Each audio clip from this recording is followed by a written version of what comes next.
Okay, so let me talk about Tunguska.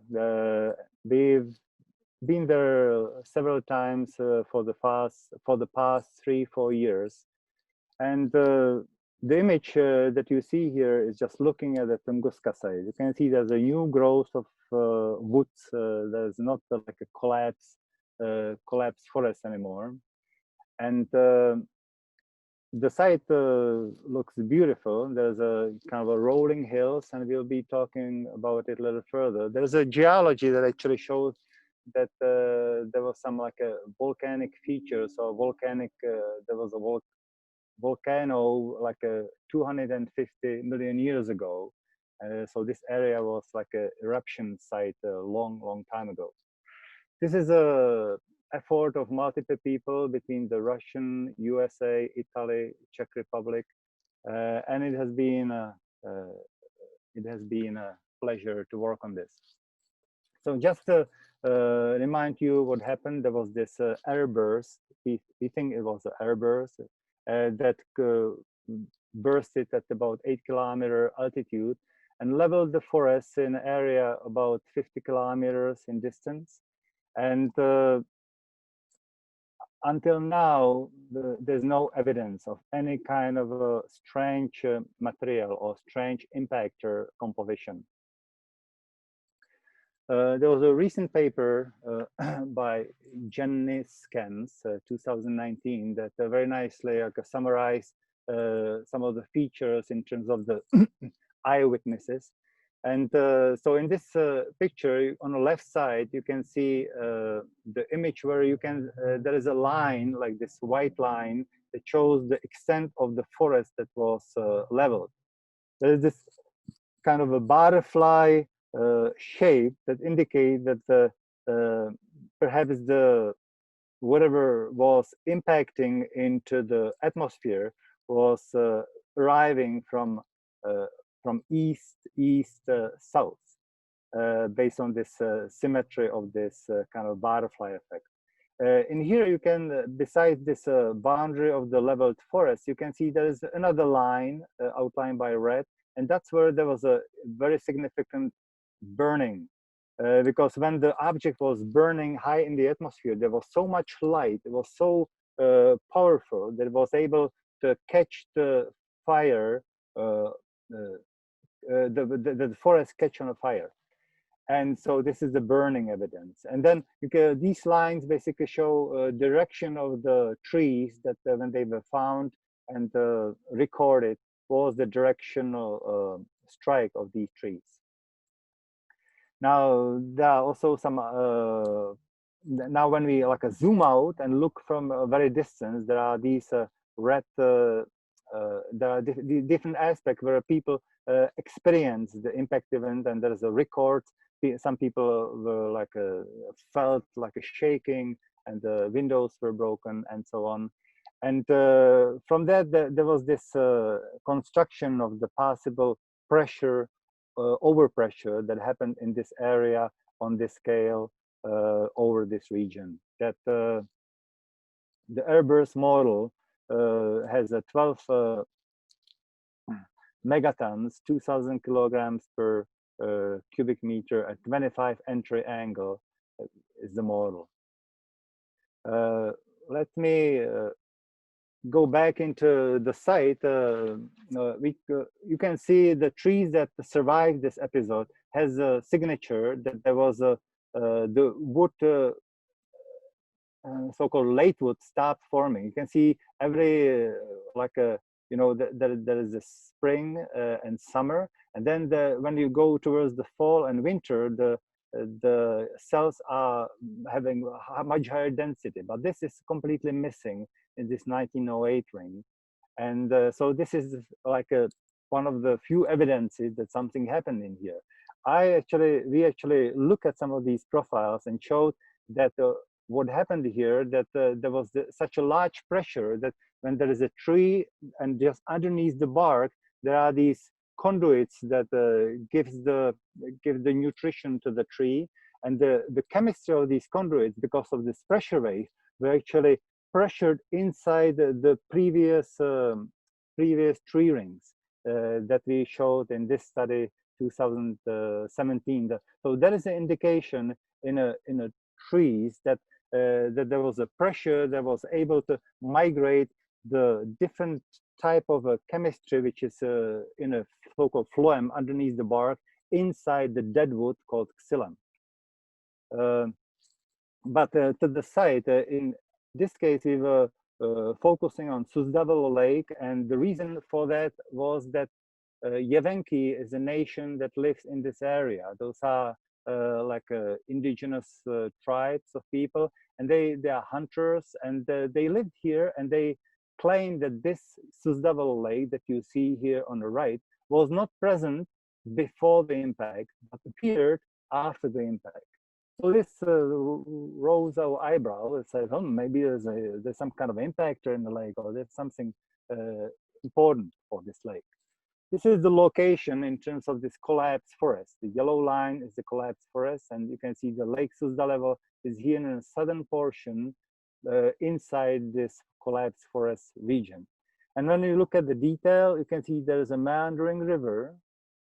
And then there is this this lake that, as the Evenki say, it magically appeared at the time of after the impact event.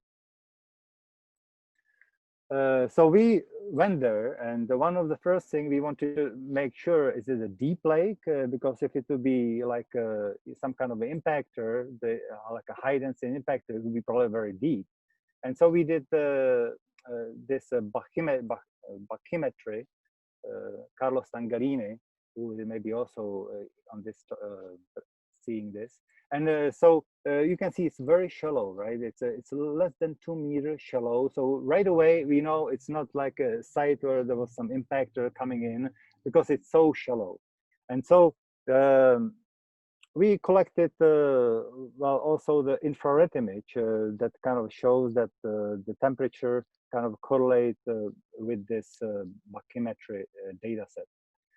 And once we were there, we had this gravity core, and we wanted to check out how the sediment looked like. Maybe we can actually check, maybe there is this impact event recorded in the sediment. And if we could find it, that there is a record of this impact event, we would know that it was there before the impact.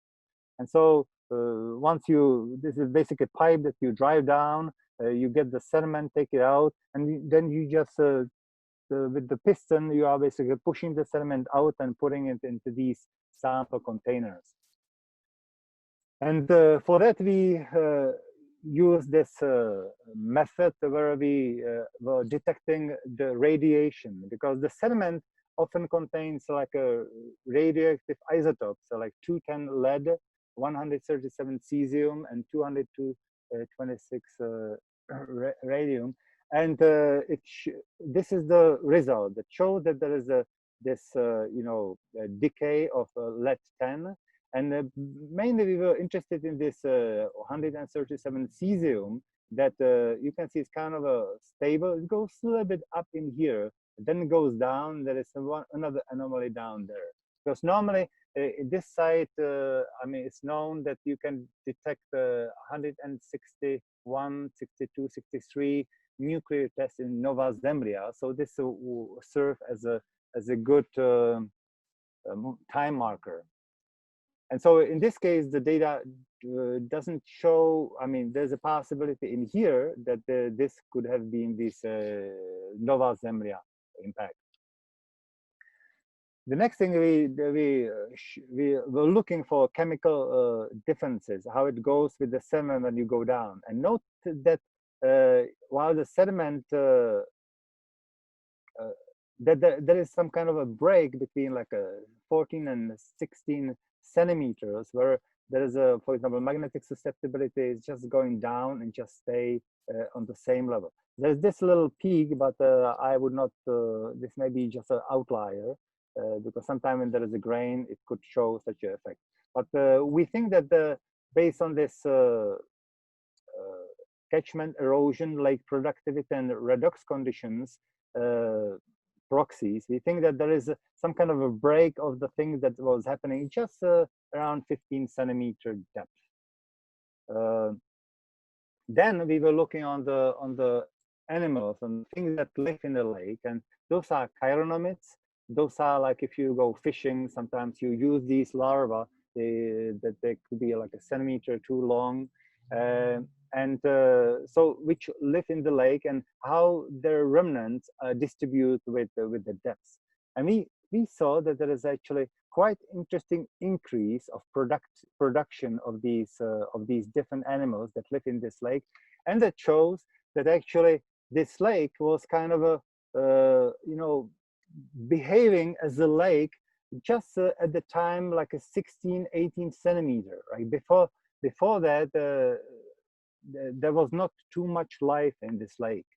And this was a very significant observation, because it showed that the lake, I mean, there is a sediment down there, but this sediment is not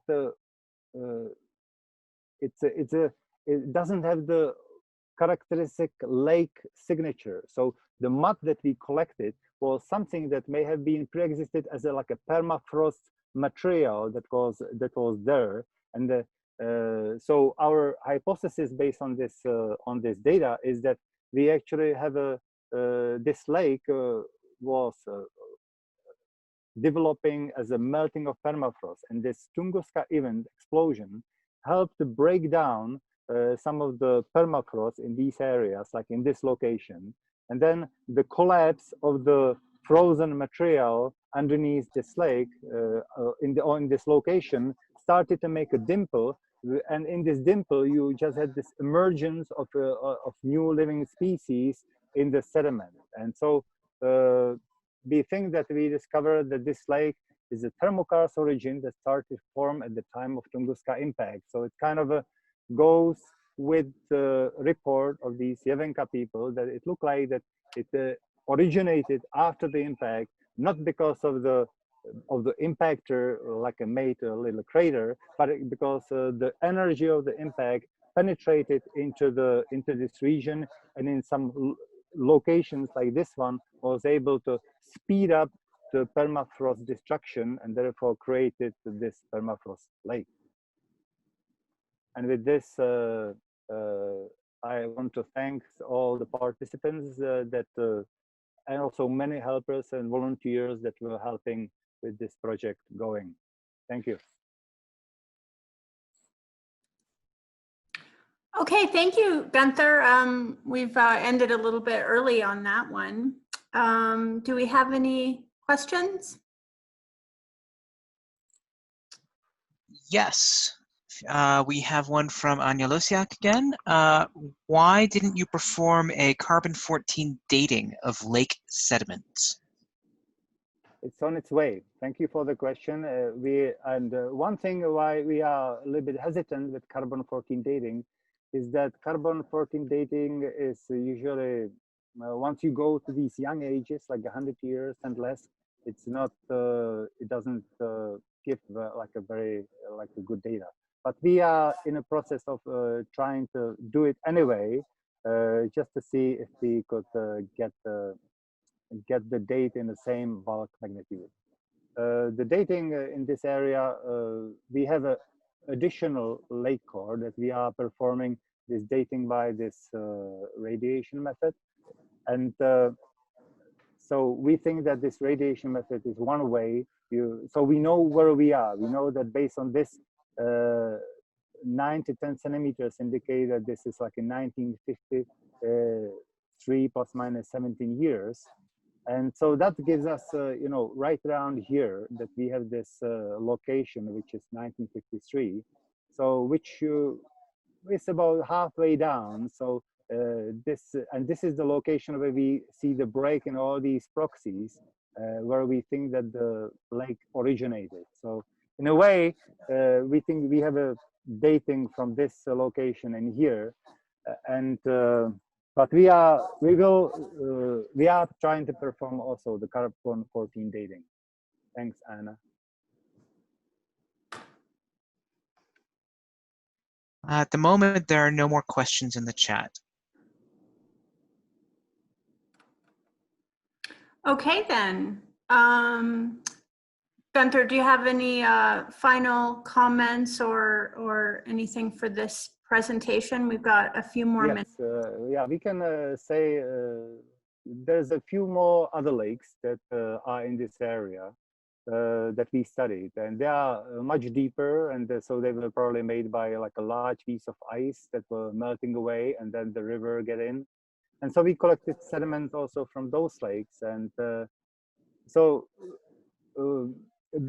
because they were deep, the sediment was warped, so you could see actually where the event was. This area, among other things, also contains microspherules, and those microspherules are kind of sprinkled all over the area, and then of course get into the lake system too. So this way you can the microspherules, I was talking about microspherules also in the other talk, but they are very similar, and they are thought that once you have this airburst explosion, that there is like a convection, a very large convection that kind of sucks the air and debris into this hard ball and melt it, and the melting then create these microspherules. Some of these spherules are actually up to about millimeter size in this area, and sprinkle them all over the places. And so we found some of these microspherules in this area as well. What is the composition of the microspherules? Have you done any geochemistry? Yes. Most of the time they are like a magnetite, iron oxide. Sometimes there is a little bit of the calcium, but because they are iron rich, there is a way how you can extract them using like a high-powered magnet from the sediment. So when you take the sediment into the slurry, you just use magnet with which is covered by plastic, and then from the stuff that you extract from the sediment, then you look at it, and then you are able to find some of these microspherules. These microspherules actually were part of the research from the beginning of the research in this area, and they are sprinkled well over the boundaries of this collapsed forest. So it looked like they really were drafted with the hot air high into the atmosphere and sprinkled from that cloud.